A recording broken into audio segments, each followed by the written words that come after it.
Hi hello ನಮಸ್ತೆ ಎಲ್ಲರಿಗೂ. ಎಲ್ಲರೂ ಹೇಗಿದ್ದೀರಾ? ಎಲ್ಲರೂ ಚೆನ್ನಾಗಿದ್ದೀರಾ ಅಂತ ಭಾವಿಸ್ತಾ ಇವತ್ತಿನ ಒಂದು ವ್ಲಾಗನ್ನು ಶುರು ಮಾಡ್ತಾ ಇದ್ದೀನಿ. ಸೊ ಇವತ್ತು ಬಂದು ನಾನು ನನ್ನ ಮಾರ್ನಿಂಗ್ ರೊಟೀನ್ನ ಶೇರ್ ಮಾಡ್ಕೋತಾ ಇದ್ದೀನಿ. ಅದೇ ನಾನು ಸುಮಾರು ವ್ಲಾಗಲ್ಲೇ ನಿಮ್ಮ ಹತ್ರ ಹೇಳ್ಕೊಂಡಿದ್ದೀನಿ. ಸೊ ನಾನು ಸ್ವಲ್ಪ ಈಗ ಲೇಟಾಗಿ ಎದ್ದೇಳ್ತಾ ಇದ್ದೀನಿ ಅಂತ ಹೇಳ್ಬಿಟ್ಟು ಇವಾಗಿನ ದಿನದಲ್ಲಿ ನಂದು ಯಾವ ರೀತಿ ಇದೆ ಮಾರ್ನಿಂಗ್ ರೂಟೀನ್ ಅಂತ ಹೇಳ್ಬಿಟ್ಟು ಶೇರ್ ಮಾಡ್ಕೋತಾ ಇದ್ದೀನಿ. ಬಟ್ ನಂದು ಪ್ರತಿದಿನ ಬೇರೆ ಥರನೇ ಇತ್ತು. ಮಾರ್ನಿಂಗು ತುಂಬ ಬೇಗನೆ ಎದ್ದು ಎಲ್ಲ ಮಾಡ್ಕೋತಿದ್ದೆ.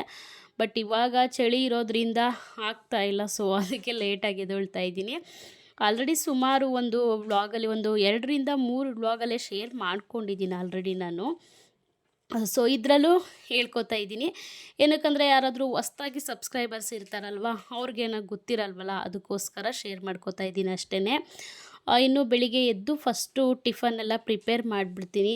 ಆಮೇಲೆ ಮಕ್ಕಳಿಗೆ ರೆಡಿ ಮಾಡೋಣ ಅಂತೇಳಿ ರೆಡಿ ಮಾಡ್ತೀನಿ. ನನ್ನ ಮಕ್ಕಳಿಬ್ಬರು ಅಷ್ಟೇನೆ, ಅವರೇ ರೆಡಿ ಆಗ್ತಾರೆ. ಜಸ್ಟ್ ಒಂದು ಟೈ ಕಟ್ಟೋದಷ್ಟೇ ನನ್ನ ಕೆಲಸ. ಇವತ್ತು ಸ್ವಲ್ಪ ಫ್ರೀ ಇದ್ದೆ ಅಂತ ಹೇಳ್ಬಿಟ್ಟು ನಾನೇ ಜರ್ಕಿನೆಲ್ಲ ಹಾಕಿ ಕಳಿಸ್ತಿದ್ದೆ ಅಷ್ಟೇನೆ. ಇನ್ನು ಸ್ನಾನ ಎಲ್ಲ ಮಾಡಿಸಿ ಮಕ್ಕಳಿಗೆ ರೆಡಿ ಮಾಡಿ ಕಳಿಸೋ ತನಕ, ಮಕ್ಕಳು ಮನೆ ಬಿಟ್ಟು ಸ್ಕೂಲ್ಗೆ ಹೋಗೋ ತನಕನೂ ಒಂಥರ ತಾಯಂದ್ರಿಗೆ ಕಾಲಿಗೆ ಚಕ್ರ ಕಟ್ಟಿದಂಗೆ ಅಂತಲೇ ಹೇಳ್ಬೋದು. ಒಂಥರ ಸರ್ಕಸ್ ಮಾಡ್ದಂಗೆ ಮಾಡ್ತಿರ್ತೀವಿ. ಬಟ್ ಅದರಲ್ಲಿ ನಾನು ಕೂಡ ಒಬ್ಬಳು. ಮಕ್ಕಳನ್ನ ಕಳಿಸಿದ ಮೇಲೆ ಸ್ವಲ್ಪ ನಿಧಾನಕ್ಕಾದರೂ ಮಾಡ್ಕೋಬೋದು. ಮಕ್ಕಳಿದ್ದಾಗ ಕರೆಕ್ಟ್ ಟೈಮ್ಗೆ ಸ್ಕೂಲ್ಗೆ ಬಿಡಬೇಕಾಗುತ್ತೆ. ಇಲ್ಲಾಂದರೆ ಗೇಟಿಂದ ಆಚೆ ನಿಲ್ಲಿಸ್ತಾರೆ. ಸೊ ನಮ್ಮಿಂದ ಮಕ್ಕಳಿಗೆ ಪ್ರಾಬ್ಲಮ್ ಆಗೋದು ಬೇಡ ಅಲ್ವಾ. ಸೊ ಆ ಕಾರಣಕ್ಕೋಸ್ಕರ ಪ್ರತಿದಿನವೂ ಅಷ್ಟೇ ನಾವು ಮಾಡೋ ಕೆಲಸ ಮಾಡಲೇಬೇಕಾಗತ್ತೆ. ಇನ್ನು ಮಕ್ಕಳನ್ನ ಕಳಿಸ್ಬಿಟ್ಟು ಬಂದು ನಾನು ಆಗಲೇ ಹೇಳ್ದಂಗೆ ನಿಧಾನಕ್ಕೆ ನಾನು ನಮ್ಮದು ಏನಿದೆಯೋ ಡೈಲಿ ರೂಟೀನ್ ಅದನ್ನು ಮುಂದುವರಿಸ್ತೀನಿ. ಫಸ್ಟು ಮಕ್ಕಳು ಹೋಗ್ಬಿಟ್ಟಾದಮೇಲೆ ಅವ್ರಿಗೆ ಫಸ್ಟು ಬೆಳಿಗ್ಗೆ ಎದ್ದಿದ ತಕ್ಷಣ ಟಿಫನ್ ಮಾಡಿ ತಿನ್ನಿಸಿ ಬಾಕ್ಸೆಲ್ಲ ಪ್ಯಾಕ್ ಮಾಡಿ ಅವ್ರಿಗೆ ರೆಡಿ ಮಾಡಿ ಅವ್ರನ್ನ ಕಳಿಸಾದ್ಮೇಲೆ ನನ್ನ ರೊಟೀನ್ ಸ್ಟಾರ್ಟ್ ಆಗುತ್ತೆ. ಇನ್ನು ನನ್ನ ಕೆಲಸಗಳು 9 ಗಂಟೆ ಮೇಲೆ ಸ್ಟಾರ್ಟ್ ಆಗುತ್ತೆ. ಸೊ ಇನ್ನು ಅವರೆಲ್ಲ ಹೋದ್ಮೇಲೆ ಅವ್ರು ಪ್ಲೇಟ್ಸ್ ಎಲ್ಲ ಇರುತ್ತಲ್ವ, ಸೊ ಅದನ್ನೆಲ್ಲ ತೊಳ್ಕೊಂಬಿಡ್ತೀನಿ. ಇನ್ನು ಪಾತ್ರೆ ವಿಷಯಕ್ಕೆ ಏನಾರ ಬಂತು ಅಂದರೆ ನಾನು ಪರ್ ಡೇ ಒಂದು 3 ಸಲ ತೊಳಿತೀನಿ ಅಂತಲೇ ಹೇಳ್ಬೋದು. ಬೆಳಿಗ್ಗೆ ಟಿಫನ್ ಮಾಡಿದ್ದು ಮತ್ತು ಮಕ್ಕಳು ಟಿಫನ್ ತಿಂದಿದ್ದು, ಆಮೇಲೆ ನಾನು ಟಿಫನ್ ತಿಂದಿದ್ದು ಎಲ್ಲ ಒಂದು ಟ್ರಿಪ್ಪು ಒಂದು ಸಲ ತೊಳ್ಕೊತೀನಿ. ಜಸ್ಟು ನಂದು ಒಂದೇ ಪ್ಲೇಟ್ ಇರುತ್ತಲ್ವ, ಆಮೇಲೆ ನಾನು ಒಬ್ಬಳೇ ಅಲ್ವ ತಿನ್ನೋದು, ಆಮೇಲೆ ನಿಧಾನಕ್ಕೆ ತೊಳ್ಕೊತೀನಿ. ಮಕ್ಕಳು ಹೋಗಿದ ತಕ್ಷಣವೇ ಫಸ್ಟು ನಾನು ಪಾತ್ರೆ ಎಲ್ಲ ತೊಳೆದ್ಬಿಡ್ತೀನಿ. ಏನಕ್ಕಂದರೆ ಪೂಜೆ ಮಾಡೋ ತನಕ ನಾನು ಟಿಫನ್ ತಿನ್ನಲ್ಲ ಅಲ್ವ. ಸೊ ಅದಕ್ಕೋಸ್ಕರ ಎಂಜಲು ಪಾತ್ರೆ ಎಲ್ಲ ಇಟ್ಕೊಂಡು ಬೇಡ ಅನ್ನೋ ಕಾರಣಕ್ಕೋಸ್ಕರ ಫಸ್ಟು ಪಾತ್ರೆ ತೊಳೆದ್ಬಿಡ್ತೀನಿ. ಇನ್ನು ಮಕ್ಕಳು ಬಂದಮೇಲೆ ಲಂಚ್ ಬಾಕ್ಸು, ವಾಟರ್ ಬಾಟಲು, ಇನ್ನು ಮಧ್ಯಾಹ್ನ ತಿಂದಿದ್ದು, ಸೊ ಅದೆಲ್ಲ ಒಂದು 3:30-4 ಗಂಟೆ ಹಂಗೆ ಮಕ್ಕಳು ಬಂದಮೇಲೆ ಒಂದು ಸಲ ತೊಳಿತೀನಿ. ಇನ್ನು ನೈಟು ಅಡುಗೆ ಎಲ್ಲ ಮಾಡಿ ಊಟ ಎಲ್ಲ ಮಾಡಿ ಮುಗಿಸೋಷ್ಟೊತ್ತಿಗೆ 9 ಗಂಟೆ ಆಗುತ್ತೆ. ಸೊ ಇನ್ನು ನೈಟ್ ಒಂದು ಟ್ರಿಪ್ಪು 9 ಗಂಟೆಗೆ ಪಾತ್ರೆ ಎಲ್ಲ ತೊಳೆದು ಗ್ಯಾಸ್ ಎಲ್ಲ ಒರೆಸಿ ಮಲ್ಕೋತೀನಿ. ಈ ರೀತಿ ಇರುತ್ತೆ ನಂದು ಪಾತ್ರೆ ತೊಳೆಯೋ ವಿಷಯಕ್ಕೆ ಬಂದರೆ. ದಿನಕ್ಕೆ ನಾನು 3 ಸಲ ಪಾತ್ರೆ ತೊಳಿತೀನಿ ಅಷ್ಟೇ. ಜಾಸ್ತಿ ಗುಡ್ಡೆ ಹಾಕೊಳ್ಳೋದಕ್ಕೆ ಹೋಗಲ್ಲ, ಅಲ್ಲಲ್ಲೇ ತೊಳೆದ್ಬಿಡ್ತೀನಿ. ಏನಾದರೂ ಫಂಕ್ಷನ್ಸು ಹಬ್ಬಗಳು ಅದು ಇದು ಇತ್ತು ಅಂದರೆ ಸ್ವಲ್ಪ ನಾನು ಪಾತ್ರೆ ಮೇಲೆ ಅಷ್ಟು ಜ್ಞಾನ ಕೊಡಲ್ಲ. ಬೇರೆ ಕೆಲಸದ ಮೇಲೆ ನಾನು ಫೋಕಸ್ ಮಾಡ್ತಾ ಇರ್ತೀನಿ. ಅಮ್ಮ ಇದ್ದೇ ಇರ್ತಾರೆ ಮನೇಲಿ. ಸೊ ಅಮ್ಮ ಜಸ್ಟ್ ಒಂದು ತಟ್ಟೆ ಕೂಡ ಇದ್ದರೂ ಸಿಂಕಲ್ಲಿ ಬಿಡೋದಿಲ್ಲ, ಪಾತ್ರೆ ಎಲ್ಲ ತೊಳೆದ್ಬಿಡ್ತಾರೆ ಅವರು. ಆ ರೀತಿ ಇನ್ನು ಪಾತ್ರೆ ಎಲ್ಲ ತೊಳೆದಾದ್ಮೇಲೆ ಪೂರ್ತಿ ಮನೆಯೆಲ್ಲ ಕ್ಲೀನ್ ಮಾಡಿಕೊಂಡು ಕಸ ಎಲ್ಲ ಹೊಡ್ಕೊಂಡು ನೀಟಾಗಿ ಮನೆಯೆಲ್ಲ ಒರೆಸ್ಕೊಂಡು ಕ್ಲೀನ್ ಮಾಡ್ಕೊಬಿಡ್ತೀನಿ. ಇನ್ನು ಒಂದೊಂದೇ ಕೆಲಸಗಳು ಆಗ್ತಾನೇ ಇದ್ದರೆ ಸರಿ, ಇಲ್ಲಾಂದರೆ ಲೇಟ್ ಆಗಿಬಿಡುತ್ತೆ. ಇನ್ನು ನನಗೆ ಪ್ಯಾಕಿಂಗ್ ಬಂದು ಇವಾಗ ಕೊರಿಯರ್ ಅವ್ರು ಬಂದು ನನಗೆ ಸುಮಾರು ಒಂದು 2-3 ಜನ ಬರ್ತಿದ್ರು. ಬಟ್ ಇವಾಗ ಇನ್ನೊಬ್ರನ್ನ ಆ್ಯಡ್ ಮಾಡಿಬಿಟ್ಟಿದ್ದಾರೆ. ಸೊ ಅವ್ರು ಬಂದು 12:15ಗೆ ಬಂದುಬಿಡ್ತಾರೆ. ಅವ್ರಿಗೆ ಪಿಕಪ್ ಎಲ್ಲ ರೆಡಿ ಇರಬೇಕು ಅಷ್ಟೊತ್ತಿಗೆ. ಸೊ ನಾನು ನಮ್ಮ ಮನೆಯವರು ಮಕ್ಕಳನ್ನ ಸ್ಕೂಲಿಗೆ ಬಿಟ್ಟು ನನಗೆ ಹಿಂದಿನ ದಿನ ಏನೇನು ಬಂದಿರುತ್ತೋ ಆರ್ಡರ್ಸು ಅದ್ರದ್ದೆಲ್ಲ ಫುಲ್ ಲೇಬಲ್ಲೆಲ್ಲ ತೊಗೊಂಡು ಬಂದು ಕೊಟ್ಬಿಟ್ಟು ಹೊರಡ್ತಾರೆ ಅವರು. ಸೊ ಅದನ್ನು ನಾನು ಒಂದು 11 ಗಂಟೆ ಅಷ್ಟೊತ್ತಿಗೆ ನಾನೆಲ್ಲ ಪ್ಯಾಕಿಂಗ್ ಎಲ್ಲ ರೆಡಿ ಮಾಡಬೇಕು. ಮುಂಚೆ 3 ಗಂಟೆ 3:30 ತನಕ ಸ್ವಲ್ಪ ಲೇಟ್ ಆದರೂ ನಡೀತಿತ್ತು. ಬಟ್ ಇವಾಗ ಆ ರೀತಿ ಆಗೋದಿಲ್ಲ. ಇನ್ನೊಬ್ಬರು ಎಕ್ಸ್ಟ್ರಾ ಆ್ಯಡ್ ಆಗಿಬಿಟ್ಟಿದ್ದಾರೆ ಇವಾಗ. ಸೊ ಅದರಿಂದ ಸ್ವಲ್ಪ ಪ್ರಾಬ್ಲಮ್ ಆಗ್ತಿದೆ. ಏನೇ ಕೆಲಸಗಳಿದ್ರೂ ಬಿಟ್ಟು ಫಸ್ಟು ಪ್ಯಾಕಿಂಗ್ ಮುಗಿಸ್ಬೇಕು, ಆ ರೀತಿ ಆಗಿಬಿಟ್ಟಿದೆ ಇವಾಗ. ಸೊ ಅದೇ ಒಂದು ಕಾರಣ ಅಂತಲೇ ಹೇಳ್ಬೋದು. ಇನ್ನು ನಾನು ಆಗಲೇ ಹೇಳ್ದಂಗೆ ವಾಷಿಂಗ್ ಮಿಷಿನ್ ಕೆಟ್ಟೋಗಿತ್ತಲ್ವ, ಸೊ ಇನ್ನೂ ಅದನ್ನು ಪೈಪ್ ತೊಗೊಂಬಂದು ಹಾಕೋದಕ್ಕೇ ಸ್ವಲ್ಪ ಲೇಟ್ ಆಗ್ತಿದೆ. ಅದಕ್ಕೋಸ್ಕರ ಡೈಲಿ ಸ್ವಲ್ಪ ಬಟ್ಟೆ ಇದ್ದಂಗೆ ಕೈಯಲ್ಲೇ ಎಲ್ಲ ವಾಶ್ ಮಾಡ್ಕೊಂಬಿಡೋಣ ಅಂತ ಹೇಳ್ಬಿಟ್ಟು ಕೈಯಲ್ಲೇ ಎಲ್ಲ ಸ್ವಲ್ಪ ವಾಶ್ ಮಾಡ್ಕೊಂಡಿದ್ದೆ. ಇದೆಲ್ಲ ಹಿಂದಿನ ದಿನದ್ದು. ಇವಾಗ ಸ್ವಲ್ಪ ಬಿಸಿಲು ಸರಿ ಇಲ್ಲದೇ ಇರೋ ಕಾರಣದಿಂದ ಫುಲ್ಲು ಮೋಡ ಇರೋದ್ರಿಂದ ನೆನ್ನೆ ಹಾಕಿದ್ದು ಇವತ್ತು ಬಟ್ಟೆಗಳು ತೆಗಿಯೋ ಥರ ಆಗಿದೆ. ಸೊ ನಾನು ಬೆಳಿಗ್ಗೆ ವಾಶ್ ಮಾಡಿಬಿಟ್ರೆ ಒಂದು 3 ಗಂಟೆ ಅಷ್ಟೊತ್ತಿಗೆಲ್ಲ ತೆಗೆದು ಮಕ್ಕಳು ಬರೋಷ್ಟೊತ್ತಿಗೆ ಫೋಲ್ಡ್ ಮಾಡಿಬಿಡ್ತೀನಿ. ಬಟ್ ಇವಾಗ ಮೋಡ ಇರೋದ್ರಿಂದ ನೆನ್ನೆ ಹಾಕಿರೋದು ಇವಾಗ ತೆಗಿಬೇಕಾಗಿದೆ. ಎಲ್ಲ ತೆಗೆದು ಫೋಲ್ಡ್ ಮಾಡಿ ಎಲ್ಲ ಅದ್ರ ಜಾಗಕ್ಕೆಲ್ಲ ಎತ್ತಿಟ್ಕೊಂಡೆ. ಆಮೇಲೆ ಇಟ್ಕೊಂಡಾದಮೇಲೆ ಸ್ನಾನ ಮಾಡ್ಕೊಂಬಂದು ಇನ್ನು ದೇವ್ರದ್ದು ಪೂರ್ತಿ ಎಲ್ಲ ತೆಗೆದ್ಬೇಕಿತ್ತಲ್ಲ, ಹೂವು ಎಲ್ಲ ತೆಗೆದು ಇನ್ನು ಪೂಜೆ ಮಾಡೋಣ ಅಂತ ಹೇಳ್ಬಿಟ್ಟು ಪೂಜೆ ಮಾಡಿಕೊಂಡೆ. ಇನ್ನು ಇವತ್ತು ಬಂದು ಗುರುವಾರ ಆಗಿರುತ್ತೆ, ರಾಯರ ವಾರ. ಸೊ ಹೂವು ಒಂದು ಇರಲಿಲ್ಲ ಮನೇಲಿ. ಈ ಸಲನೇ ಫಸ್ಟ್ ಟೈಮ್ ನಾನು ಹೂವು ಇಲ್ದಂಗೆ ಮಾಡ್ಕೊಂಡಿದ್ದು. ಬಟ್ ಏನಂತ ತಿಳ್ಕೊಬಿಟ್ಟಿದೆ ಅಂದರೆ ಹೂವು ಮನೇಲಿ ಯಾವಾಗಲೂ ಇದ್ದೇ ಇರುತ್ತೆ.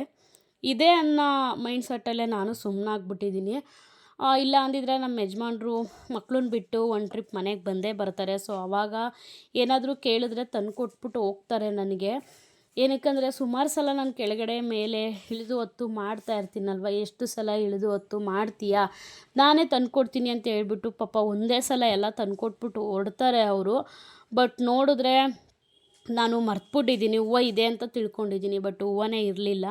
ಸೊ ಪರವಾಗಿಲ್ಲ, ಇಲ್ಲದೆ ಹೋಗಲಿ, ಇವಾಗ ಹೋಗಿ ತೊಗೊಂಬರೋಷ್ಟು ಪೇಷನ್ಸಲ್ಲಿ ಕೂಡ ನಾನಿರಲಿಲ್ಲ. ಸದ್ಯಕ್ಕೆ ಹಂಗೆ ಪೂಜೆ ಮಾಡ್ಕೊಳ್ಳೋಣ, ಯಾವುದೇ ಆದ್ರೂ ಮನಸ್ಸು ಶುದ್ಧಿ ಇದ್ದರೆ ಒಂದು ಸಾಕು ಅನ್ನೋದು ಒಂದು ನನ್ನ ಮೈಂಡ್ ಸೆಟ್. ಸೊ ಅದಕ್ಕೋಸ್ಕರ ಹಂಗೆ ಪೂಜೆ ಮಾಡಿಕೊಂಡು ಇವತ್ತಿನ ಪೂಜೆನ ಮುಗಿಸ್ಕೊಂಡೆ ಅಂತಲೇ ಹೇಳ್ಬೋದು. ಪ್ರತಿದಿನ ನನ್ನ ರೋಟೀನ್ ಇದೇ ಥರನೇ ಇರುತ್ತೆ. ಮಕ್ಕಳನ್ನ ಕಳಿಸಿ ಎಲ್ಲ ಕ್ಲೀನಿಂಗ್ ಕೆಲಸಗಳೆಲ್ಲ ಮುಗಿಸಿ ಒಂದಿನ ಬಟ್ಟೆ ಎಲ್ಲ ವಾಶ್ ಮಾಡ್ಕೊತೀನಿ, ಇನ್ನೊಂದು ದಿನ ಬಟ್ಟೆ ಬ್ಯಾಲೆನ್ಸ್ ಇಡ್ತೀನಿ. ಸೊ ಈ ರೀತಿ ನೆನ್ನೆ ಒಗೆದಿದ್ದು ಇವತ್ತು ಫೋಲ್ಡ್ ಮಾಡಿಕೊಂಡೆ. ಬಟ್ಟೆದು ನನಗೆ ಡೈಲಿ ಟೆನ್ಷನ್ ಇರೋದಿಲ್ಲ ಅಂತಲೇ ಹೇಳ್ಬೋದು. ಒಂದೊಂದು ದಿನ ಸಣ್ಣ ಪುಟ್ಟ ಬಟ್ಟೆಗಳಿದ್ದೇ ಇರುತ್ತಲ್ವ, ಅದನ್ನು ಹಂಗೆ ವಾಶ್ ಮಾಡ್ಕೊಬಿಡ್ತೀನಿ. ಇವಾಗ ಮಿಷಿನು ಇದಾಗಿರೋದ್ರಿಂದ ಜಾಸ್ತಿ ಇಟ್ಕೊಳ್ಳೋದಕ್ಕೆ ಹೋಗಲ್ಲ, ಅಲ್ಲಿದ್ದಲ್ಲೇ ವಾಶ್ ಮಾಡ್ಕೊಬಿಡ್ತೀನಿ ಅಂತಲೇ ಹೇಳ್ಬೋದು. ನಾನು ಫ್ರೀ ಇದ್ದಾಗ ಎಕ್ಸ್ಪೆಷಲಿ ಇಂಥ ಟೈಮ್ ಅಂಥ ಟೈಮು ಅಂತ ಹೇಳೋದಕ್ಕಾಗಲ್ಲ. ನನಗೆ ಒಗಿಬೇಕು ಅಂತ ಅನಿಸಿದ್ರೆ ಅದಕ್ಕೆ ಬಟ್ಟೆಗೆ ಮಾತ್ರ ನಾನು ಯಾವುದೇ ರೀತಿ ಟೈಮ್ ಟೇಬಲ್ ಇಟ್ಕೊಂಡಿಲ್ಲ. ಸೊ ನನಗೆ ವಾಶ್ ಮಾಡಬೇಕು ಅಂತ ಅನಿಸಿದ್ರೆ ವಾಶ್ ಮಾಡ್ಕೊತೀನಿ. ಇನ್ನು ಅದೆಲ್ಲ ಆದಮೇಲೆ ಇನ್ನು ಆಗಲೇ ಹೇಳಿದ್ನಲ್ಲ, ಫಸ್ಟು ನಾನು ಪೂಜೆ ಮಾಡ್ತಿದ್ರು ಅಷ್ಟೇ ನನಗೆ ಅದೇ ಜ್ಞಾನದಲ್ಲೇ ಇರ್ತೀನಿ. ಎಲ್ಲಿ ಬಂದುಬಿಡ್ತಾರೋ ಕೊರಿಯರವ್ರು, ಎಲ್ಲಿ ಬಂದುಬಿಡ್ತಾರೋ ಅನ್ನೋ ಜ್ಞಾನದಲ್ಲೇ ಇರ್ತೀನಿ. ಸೊ ಆ ಕಾರಣಕ್ಕೋಸ್ಕರ ಫಸ್ಟು ಬಂದು ಪೂಜೆ ಮುಗಿಸಿದ ತಕ್ಷಣ ಟಿಫನ್ ಕೂಡ ತಿನ್ನಲಿಲ್ಲ ನಾನು. ಸೊ ಫಸ್ಟು ಪ್ಯಾಕಿಂಗ್ ಎಲ್ಲ ಮುಗಿಸ್ಕೊಂಬಿಡೋಣ ಅಂತ ಹೇಳ್ಬಿಟ್ಟು ಪ್ಯಾಕಿಂಗ್ ಮಾಡ್ಕೊಳ್ಳೋಕ್ಕೆ ರೆಡಿ ಮಾಡ್ಕೋತಿದ್ದೆ. ಇಲ್ಲಾಂದರೆ ಬಂದು ವಾಪಸ್ ಹೋದರೆ ಅದು ನಮ್ಮ ಒಂದು ಇನ್ವೆಂಟ್ರಿ ಮೇಲೆ ಅದು ಒಂದು ಪರಿಣಾಮ ಬೀಳುತ್ತೆ ಅಂತಲೇ ಹೇಳ್ಬೋದು. ಎಲ್ಲೋ ಬಿಡೋದು ಸಣ್ಣ ಪುಟ್ಟ ಬಿಸ್ನೆಸ್ ನಮ್ಮದು, ಎಲ್ಲೋ ಬರೋದು ಒಂದು ಸಣ್ಣ ಪುಟ್ಟ ಒಂದೊಂದು ಆರ್ಡರ್ಸ್ ಬರುತ್ತೆ. ಅದ್ರ ಮೇಲೂ ಕೂಡ ನಮಗೆ ಹೊಡೆತ ಬಿತ್ತು ಅಂದರೆ ನಿಜವಾಗ್ಲೂ ತುಂಬಾ ಪ್ರಾಬ್ಲಮ್ ಆಗುತ್ತೆ ಅಂತಲೇ ಹೇಳ್ಬೋದು. ಅದರಲ್ಲೂ ರಿಟರ್ನ್ಗಳು, ರಾಂಗ್ ರಿಟರ್ನ್, ಇದೆಲ್ಲ ಪ್ರಾಬ್ಲಮ್ಗಳಿದ್ದು ಎಲ್ಲ ಫೇಸ್ ಮಾಡಿಕೊಂಡು ಛಲ ಬಿಡದೆ ನಿಂತಿದ್ದೀನಿ. ಮಾಡಲೇಬೇಕು ಅಂತ, ಗೊತ್ತಿಲ್ಲ ದೇವರು ಎಲ್ಲಿ ತನಕ ತಗೊಂಡೋಗಿ ನಿಲ್ಲಿಸ್ತಾರೆ ಅಂತ. ಸೊ ತುಂಬಾ ಕಷ್ಟಪಡ್ತಾಯಿದ್ದೀನಿ, ಏನಾದರೂ ಒಂದು ಮಾಡಲೇಬೇಕು ಅಂತ ಹೇಳ್ಬಿಟ್ಟು. ಬಟ್ ನಾನು 2 ಮಕ್ಕಳನ್ನ ಇಟ್ಕೊಂಡು ಆಗಲೇ ಸುಮಾರು ವೀಡಿಯೋದಲ್ಲಿ ಶೇರ್ ಮಾಡ್ಕೊಂಡಿದ್ದೀನಿ ನಿಮ್ಮ ಹತ್ರ ಕೂಡ. 2 ಮಕ್ಕಳನ್ನೇ ಇಟ್ಕೊಂಡು ನಾನು ಹೊರಗಡೆ ಹೋಗಿ ಬರ್ತೀನಿ ಅಂತ ಅನ್ನೋದು ನಿಜವಾಗ್ಲೂ ಅದು ಆಗದೇ ಇರೋ ಮಾತು. ಯಾರಾದರೂ ಸಪೋರ್ಟಿವ್ ಆಗಿ ಇರಬೇಕು, ಹೋಗಬೇಕು, ಬರಬೇಕು. ಬಟ್ ಯಾರೂ ನನಗೆ ಸಪೋರ್ಟಿವೇ ಇಲ್ಲ. ಇನ್ನು ನಮ್ಮಮ್ಮ ಬಂದು ಅವ್ರ ಜೀವನ ಅವ್ರು ನೋಡಬೇಕಲ್ವ. ಸೊ ಅವರು ಕೆಲ್ಸಕ್ಕೆ ಹೋಗ್ತಾರೆ. ಸೊ ಇನ್ನೂ ಯಾರೂ ಸಪೋರ್ಟ್ ಇಲ್ಲ. ಇನ್ನು ಅತ್ತೆ ಮಾವ ಅಂತ ಅಂದರೆ ಅವರು ಇಲ್ಲಿ ಹಬ್ಬ ಏನಾದರೂ ಅದು ಇದು ಮಾಡಿದಾಗ ಬರೋದಕ್ಕೆ ಅವ್ರಿಗೆ ಕಷ್ಟ. ಕುರಿ ದನ ಅದು ಇದು ಕೆಲಸ, ಹೊಲದ ಕೆಲಸ ಅಂತ ಹೇಳ್ಬಿಟ್ಟು ಇದು ಮಾಡ್ತಾರೆ. ಅಂಥದ್ರಲ್ಲಿ ಪ್ರತಿದಿನ ನೀವು ಇಲ್ಲಿದ್ದು ಮಗು ನೋಡ್ಕೊಳ್ಳಿ ಅಂದರೆ ಯಾರಾದರೂ ಇರ್ತಾರ? ಸೊ ಅದು ನನ್ನೊಂದು ಕನಸು ಅಷ್ಟೇ ಅದೆಲ್ಲ. ಸೊ ಅದಕ್ಕೆ ಯಾರ ಮೇಲೂ ಡಿಪೆಂಡ್ ಆಗಬಾರ್ದು, ಯಾರ ಮೇಲೂ ಕೂಡ ಒಂದು ನಂಬಿಕೆ ಇಟ್ಕೊಂಡು ಬದುಕಬಾರ್ದು. ಸೊ ನಮ್ಮ ಕಾಲ ಮೇಲೆ ನಾವು ನಿಂತ್ಕೋಬೇಕು ಅನ್ನೋದೊಂದು ಕಾರಣಕ್ಕೋಸ್ಕರ ನಾನು ಅದನ್ನು ಬಿಸ್ನೆಸ್ನ ಸ್ಟಾರ್ಟ್ ಮಾಡಿದೆ. ಬಟ್ ನನಗೆ ಒಂದು ಬಾಗಿಲು ಮುಚ್ಚಿದ್ರೂ ಇನ್ನೊಂದು ಬಾಗಿಲು ಓಪನ್ ಇತ್ತು ಅಂತಲೇ ಹೇಳ್ಬೋದು. ಬಟ್ ಪರವಾಗಿಲ್ಲ, ಏನಂದರೆ ರಿಟರ್ನ್ಸ್ ಏನಾದರೂ ಆಯಿತು ಅಂದರೆ ತುಂಬ ನೋವಾಗುತ್ತೆ. ಈ ಬಿಸ್ನೆಸ್ಸೇ ಬೇಡ, ನಿಲ್ಲಿಸ್ಬಿಡೋಣ ಸಾಕು ಅನ್ನೋ ಥರ ಅಷ್ಟು ಬೇಜಾರಾಗುತ್ತೆ. ಬಟ್ ಆದರೂ ಪರವಾಗಿಲ್ಲ, ನೋಡೋಣ, ಲಾಭ ಬಂದಿಲ್ಲ ಅಂದರೂ ಪರವಾಗಿಲ್ಲ, ಸ್ವಲ್ಪ ಅದ್ರದ್ದು ಏನು ತಿಳ್ಕೊಳಂಗೆ ಆಗುತ್ತೆ ಒಂದು ಅನ್ನೋ ಲೆಕ್ಕಾಚಾರಕ್ಕೆ ಮಾಡ್ತಿದ್ದೀನಿ. ಬಟ್ ನಿಜವಾಗ್ಲೂ ತುಂಬ ಅಂದರೆ ತುಂಬ ರಿಟರ್ನ್ಸ್ ಆಗ್ತಿದೆ. ಅದು ಇತ್ತೀಚೆಗಂತೂ ತುಂಬ ರಿಟರ್ನ್ ಆಗ್ತಿದೆ. ನಾನು ಇದನ್ನು ಕಂಟಿನ್ಯೂ ಮಾಡ್ತೀನೋ ಇಲ್ಲ ಇಲ್ಲಿಗೆ ನಿಲ್ಲಿಸ್ಬಿಡ್ತೀನೋ ನನಗಂತೂ ನಿಜವಾಗ್ಲೂ ಗೊತ್ತಾಗ್ತಾ ಇಲ್ಲ. ಬಟ್ ಆಲ್ಮೋಸ್ಟ್ ನನಗನ್ನಿಸ್ತಾ ಇರೋ ಪ್ರಕಾರ ಮನಸ್ಸಿಗೆ ನಿಲ್ಲಿಸ್ಬಿಡೋಣ ಅಂತಲೇ ಅನ್ನಿಸ್ತೈತೆ. ಬಟ್ ಗೊತ್ತಿಲ್ಲ ಏನು ಮಾಡ್ತೀನಿ ಅಂತ ಹೇಳ್ಬಿಟ್ಟು. ನಮ್ಮ ಯಜಮಾನ್ರಂತೂ ಬೇಡವೇ ಬೇಡ, ಏನಕ್ಕೆ ಇಷ್ಟೊಂದು ಲಾಸ್ ಮಾಡ್ಕೊಂಡು ಮಾಡಬೇಕು ಅಂತ, ಹಣೆ ಬರ ಏನಕ್ಕೆ, ನೀನು ಒಂದು ಸೇಲ್ ಆಯಿತು ಅನ್ನೋ ಖುಷಿಲಿದ್ದರೆ, 3 ಸೇಲ್ ಆಯಿತು ಅನ್ನೋ ಖುಷಿಲಿದ್ದರೆ, 1 ರಿಟರ್ನ್ ಆಯಿತು ಅಂದರೆ ಅದು ಅಲ್ಲೇ ಹೋಯ್ತಲ್ಲಮ್ಮ, ಏನಕ್ಕೆ ಇಷ್ಟೊಂದು ಕಷ್ಟಪಟ್ಟು ನೀನು ಮಾಡಬೇಕು. ಅದರಲ್ಲಿ ಅಲ್ಲದೇ ಫೇಕ್ ರಿಟರ್ನ್ಸ್ ಬರುತ್ತೆ, ಒಂದೊಂದು ಕ್ಲೈಮ್ ಆಗುತ್ತೆ, ಒಂದೊಂದು ಕ್ಲೈಮ್ ಆಗಲ್ಲ, ಮತ್ತು ಅದನ್ನು ನಾವು ಫೋಟೋ ಕ್ಯಾಪ್ಚರ್ ಮಾಡಿ ಇನ್ವೆಂಟ್ರಿಗೆ ಹಾಕೋದಕ್ಕೂ ಆಗಲ್ಲ, ತುಂಬ ಲಾಸ್ ಆಗುತ್ತೆ. ಏನಕ್ಕೋಸ್ಕರ ಲಕ್ಷಾಂತರ ರೂಪಾಯಿ ಬಂಡವಾಳ ಹಾಕ್ಬಿಟ್ಟು ಈ ಥರ ಸ್ಟ್ರಗಲ್ ಪಡಬೇಕು, ಬೇಡ ಅಂತ ಹೇಳ್ತಾರೆ. ಸೊ ನೋಡೋಣ ಅಂತ ಹೇಳ್ಬಿಟ್ಟು ನನ್ನ ಪ್ರಯತ್ನನ ಬಿಡದೆ ಮಾಡ್ತಾನೇ ಇದ್ದೀನಿ. ನಾನು ಇನ್ನೂ ಒಂದು ಅಂತ ಅಂದರೆ, ನಾನು ಜಾಸ್ತಿ ರಿಟರ್ನ್ ಬರೋದು ಕೂಡ ನಮ್ಮ ಯಜಮಾನ್ರ ಹತ್ರ ಶೇರ್ ಮಾಡ್ಕೊಂಡಿಲ್ಲ. ಏನಕ್ಕಂದರೆ ಬೇಜಾರು ಮಾಡ್ಕೊತಾರೆ ಅನ್ನೋ ಕಾರಣಕ್ಕೋಸ್ಕರ. ಎಷ್ಟೇ ಕಷ್ಟ ಆಗಲಿ, ಎಷ್ಟೇ ಸುಖ ಇರಲಿ, ಅದು ನಾನೇ ಒಂದು ಅನುಸರಿಸ್ಕೊಂಡು ಒಂದು ಲೆವೆಲಲ್ಲಿ ತೊಗೊಂಡೋಗಬೇಕು ಅಂತ ಮಾಡ್ತಾಯಿದ್ದೀನಿ. ಬಟ್ ರಾಯರ ಆಶೀರ್ವಾದ, ನಮ್ಮ ಹನುಮಂತರಾಯನ ಆಶೀರ್ವಾದ ಯಾವತ್ತೂ ನನ್ನ ಮೇಲೆ ಇದ್ದೇ ಇರುತ್ತೆ ಅನ್ನೋದೊಂದು ನಂಬಿಕೆ ಮೇಲೆ ನಾನು ನಡೀತಿದ್ದೀನಿ. ನೋಡೋಣ ಅದೆಲ್ಲಿ ತನಕ ಕರ್ಕೊಂಡೋಗಿ ಬಿಡ್ತಾರೆ, ಎಲ್ಲ ದೇವ್ರ ಮೇಲೆ ಬಿಟ್ಟು ನಾನು ಕೆಲಸನ ನಾನು ಮುಂದುವರಿಸ್ತಿದ್ದೀನಿ. ನೋಡೋಣ, ಅಷ್ಟೂ ನನ್ನ ಕೈಲಿ ಆಗೋದೇ ಇಲ್ಲ ಅನ್ನೋ ಟೈಮ್ಗೆ ಬೇಕಿದ್ರೆ ಬಿಟ್ಬಿಡ್ತೀನಿ. ಅಲ್ಲಿ ತನಕ ನಾನು ನನ್ನ ಕೆಲಸನ ನಿಲ್ಲಿಸಲ್ಲ. ನೋಡೋಣ ಅದೇನಾಗುತ್ತೆ ಅಂತ ಹೇಳ್ಬಿಟ್ಟು. ಇನ್ನೂ ಪ್ಯಾಕಿಂಗ್ ಕೆಲಸ ಎಲ್ಲ ಮುಗಿಸಿದ ತಕ್ಷಣವೇ, ಇನ್ನೂ ಗೊತ್ತಲ್ಲ ಮಾಮೂಲಿ ನಂದು ವಾಯ್ಸ್ ಓವರ್ ಕೊಡೋದು, ಮತ್ತು ಎಡಿಟಿಂಗ್ಗಳು, ಇನ್ನು ಅದು ಇದು ಕೆಲಸಗಳಿರುತ್ತೆ, ಪೋಸ್ಟ್ ಮಾಡೋದು, ವಿಡಿಯೋ ಪೋಸ್ಟ್ ಮಾಡೋದು. ಅದರಲ್ಲೂ ಇವಾಗ ಯೂಟ್ಯೂಬ್ಗೆ ಚಾಲೆಂಜ್ ಮಾಡಿಬಿಟ್ಟಿದ್ದೀನಿ. ಸೊ ಡೈಲಿ ಬರ್ತಾ ಇರುತ್ತೆ ವೀಡಿಯೋಸು ಅಂತ ಹೇಳ್ಬಿಟ್ಟು 1 ವರ್ಷದ ತನಕ. ಸೊ ತಪ್ಪದಂಗೆ ಇಲ್ಲಿ ತನಕ ಹಾಕೊಂಬಂದಿದ್ದೀನಿ. ನೋಡೋಣ ಅದೇನಾಗುತ್ತೆ ಅಂತ ಹೇಳ್ಬಿಟ್ಟು. ಸೊ ಅದಕ್ಕೋಸ್ಕರ ವೀಡಿಯೋಸು ಥಂಬ್ನೈಲೆಲ್ಲ ರೆಡಿ ಮಾಡ್ಕೋತಾ ಇದ್ದೆ. ಇನ್ನು ಅದನ್ನೆಲ್ಲ ಮುಗಿಸ್ಕೊಂಡು, ಇನ್ನು ನೆಕ್ಸ್ಟು ಗೊತ್ತಲ್ಲ, ಮೀಶೋದಲ್ಲಿ ವರ್ಕ್ ಮಾಡ್ತಾ ಇರೋದ್ರಿಂದ ಇನ್ವೆಂಟ್ರಿ ಖಾಲಿ ಇರೋದಕ್ಕೆ ಬಿಡೋಂಗೇ ಇಲ್ಲ. ಸೊ ಏನಾದರೂ ಒಂದೊಂದು ಸ್ಟಾಕ್ ಅಪ್ಡೇಟ್ ಮಾಡ್ತಾನೆ ಇರಬೇಕಾಗುತ್ತೆ. ಕ್ಯಾಟಲಾಗ್ ಅಪ್ಲೋಡ್ ಮಾಡೋದು ಒಂದು ಬ್ಯಾಲೆನ್ಸ್ ಇತ್ತು. ಸೊ ಅದನ್ನು ಮಾಡಿ ಮುಗಿಸ್ಕೊಂಬೋಣ ಅಂತ ಹೇಳ್ಬಿಟ್ಟು ಮಾಡ್ತಾಯಿದ್ದೆ. ನನ್ನದು ಪ್ರತಿದಿನ ಅಷ್ಟೇ ಇಷ್ಟು ಕೆಲಸಗಳು ನನ್ನ ಮಕ್ಕಳು ಬರೋಷ್ಟೊತ್ತಿಗೆ ನಾನು ಮಾಡಿ ಮುಗಿಸ್ಕೊಂಡ್ರೆ ಸರಿ. ಇನ್ನು ಮಕ್ಕಳು ಬಂದಮೇಲೂ ನಾನು ಅದು ಅಂತ ಕೂತ್ಕೊಂಡ್ರೆ ಮಕ್ಕಳುಗಳು ನಮಗೆ ಟೈಮೇ ಕೊಡೋಲ್ಲ ನಮ್ಮಮ್ಮ ಅಂತ ಅಂದ್ಬಿಟ್ಟು ಅವಕ್ಕೂ ಬೇಜಾರಾಗೋದು ಬೇಡ. ಅವ್ರಿಗೂ ಹೋಮ್ವರ್ಕ್ ಮಾಡಿಸ್ಬೇಕು, ಟ್ಯೂಷನ್ಗಳನ್ನ ಕೂಡ ಬಿಡಿಸ್ಬಿಟ್ಟಿದ್ದೀನಿ. ಅವ್ರಿಗೂ ಹೋಮ್ವರ್ಕ್ ಮಾಡಿಸ್ಬೇಕು, ಅದು ಇದು ಇದ್ದೇ ಇರುತ್ತಲ್ವ. ಸೊ ಮಕ್ಳಿಗೆ ಊಟ ಮಾಡಿಸೋದಾಗಿರ್ಬೋದು, ಇನ್ನು ನೈಟ್ ಅಡುಗೆಗೆ ಎಲ್ಲ ರೆಡಿ ಮಾಡ್ಕೊಳ್ಳೋದು, ಪ್ರತಿಯೊಂದು ಇರುತ್ತೆ. ಆ ಟೈಮ್ ಅಷ್ಟೊತ್ತಿಗೆ ನಾನು ಎಲ್ಲ ಪೂರ್ತಿ ನಂದು ಏನೇನಿದೆಯೋ ಪೂರ್ತಿ ಎಲ್ಲ ಕೆಲಸಗಳನ್ನೂ ಮುಗಿಸ್ಕೋಬೇಕು. ಅದರಲ್ಲೂ 12:30ಇಂದ 3:30, 4 ಗಂಟೆ ತನಕ ಕೊರಿಯರ್ಗಳು, ಒಂದು 4 ಜನ ಕೊರಿಯರ್ ಬಾಯ್ ಬರ್ತಾನೆ ಇರ್ತಾರೆ. ಸೊ ಅವ್ರು ಬಂದಾಗೆಲ್ಲ ಇಳಿಬೇಕು ಹತ್ತಬೇಕು ಒಂದು ಮಿನಿಮಮ್ ಅಂದ್ರೂ 3ರಿಂದ 4 ಸಲ ಮೇಲೆ ಕೆಳಗೆ ಹತ್ತು ಇಳಿದು ಮಾಡ್ತೀನಿ ಅಂತಲೇ ಹೇಳ್ಬೋದು. ಇನ್ನು ನಾನು ಬಟ್ಟೆ ಎಲ್ಲ ವಾಶ್ ಮಾಡಿದ್ರೆ ನಾವು ಟೆರೇಸಲ್ಲೇ ಹಾಕೋದು. ಸೊ ಟೆರೇಸ್ ಮೇಲೆ ಒಂದು ಸಲ ಬಟ್ಟೆ ಆರಾಕೋದಕ್ಕೊಂದು ಸಲ ಹೋಗ್ತೀನಿ, ಮತ್ತು ಎಲ್ಲ ಡ್ರೈ ಆಗಿ ಒಣಗಿದ ಮೇಲೆ ಇನ್ನೊಂದು ಸಲ ತೊಗೊಬರೋದಕ್ಕೊಂದು ಸಲ ಹೋಗ್ತೀನಿ. ನಿಜವಾಗ್ಲೂ ಎಷ್ಟು ಮೇಲೆ ಕೆಳಗೆ ಹತ್ತು ಇಳಿದು ಸಾಕಾಗೋಗೈತೆ ನನಗೆ. ಸೊ ಆದರೂ ಪರವಾಗಿಲ್ಲ, ಮಾಡಲೇಬೇಕಲ್ವ ಎಲ್ಲ ಕೆಲಸಗಳ್ನೂ, ಅದಕ್ಕೋಸ್ಕರ ಮಾಡ್ತಾಯಿದ್ದೀನಿ. ಇನ್ನು ಕ್ಯಾಟಲಾಗ್ ಎಲ್ಲ ಅಪ್ಲೋಡ್ ಮಾಡಿ ಮುಗಿಸ್ಕೊತೀನಿ. ನಂದು ಮಾರ್ನಿಂಗ್ ರೊಟೀನು ಇಲ್ಲಿಗೆ ನಾನು ಎಂಡ್ ಮಾಡ್ತೀನಿ. ಇನ್ನು ಮುಂದೆ ಒಂದು ಕ್ಲಿಪ್ಪಿಂಗ್ಸ್ ಆ್ಯಡ್ ಮಾಡಿದ್ದೀನಿ. ಸೊ ಅದ್ರ ಬಗ್ಗೆ ಹೇಳಬೇಕು, ಇದೇ ವಿಡಿಯೋದಲ್ಲೇ ನಾನು ಅದನ್ನು ಶೇರ್ ಮಾಡ್ಕೋತೀನಿ. ಸೊ ಏನಂದರೆ, ಪೂರ್ತಿ ಇವಾಗ ನಂದು ಸ್ಟಾಕ್ ಎಲ್ಲ ಖಾಲಿ ಆಗಿತ್ತು. ಸೊ ಮಕ್ಕಳನ್ನ ಬಿಟ್ಟು ಲಾಸ್ಟ್ ಟೈಮ್ ಹೆಂಗೆ ಮಕ್ಕಳನ್ನ ಬಿಟ್ಟು ನಾನು ಹೋಗಿದ್ದೆ, ಈ ಸಲನೂ ಕೂಡ ಅದೇ ಥರ ಪ್ರಾಬ್ಲಮ್ನ ಫೇಸ್ ಮಾಡೋ ಥರ ಆಯಿತು.